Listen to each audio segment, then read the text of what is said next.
ഓരോ ദുരന്തങ്ങളും ദുഃഖത്തിൻ്റെ ഓർമ്മപ്പെടുത്തലായി എന്നും അതുമായി ബന്ധപ്പെട്ട് നിൽക്കുന്നവർക്കുണ്ടാകും. ദുരന്തമുഖത്ത് നിൽക്കുന്നവരെ ചേർത്ത് പിടിക്കാൻ നമ്മൾ പലപ്പോഴും അപ്പോൾ ശ്രമിക്കാറുണ്ട്. ആ ദുരന്തത്തിൽ നിന്ന് അവർ കരയേറി മുൻപോട്ട് വരുവാൻ വേണ്ടി പിന്നീട് നമ്മുടെ ആരുടെ ഭാഗത്തുനിന്ന് യാതൊരുവിധ ശ്രമങ്ങളും നടക്കുന്നതായി കാണുന്നില്ല.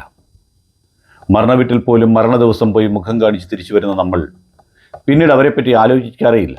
ശരിക്കും പറഞ്ഞു കഴിഞ്ഞാൽ മരണം നടന്ന സമയത്തോ ദുരന്തം മൂലം അവർക്ക് നഷ്ടം സംഭവിക്കുന്ന സമയത്തോ മാനസികമായും ശാരീരികമായും അവർക്ക് നഷ്ടമുണ്ടാകുമ്പോൾ, അവരുടെ കൂടപ്പിറന്നവർ അല്ലെങ്കിൽ അവരുടെ രക്തം നഷ്ടപ്പെട്ടു പോകുമ്പോൾ, അവർക്ക് ജീവന തുല്യം അവർ സ്നേഹിച്ചിരുന്നവർ നഷ്ടപ്പെട്ടു പോകുമ്പോൾ ആ ദിവസം മാത്രമല്ല നമ്മൾ അവരോടൊപ്പം നിൽക്കേണ്ടത്. അതിനുശേഷമാണ് അവർക്ക് നമ്മുടെ ആശ്വാസവാക്കുകൾ ആവശ്യമായി വരുന്നത്. ആ സമയത്ത് നമ്മൾ ആരും തന്നെ അവരോടൊപ്പം കാണില്ല, അവരെ ചേർത്ത് പിടിക്കാറുമില്ല.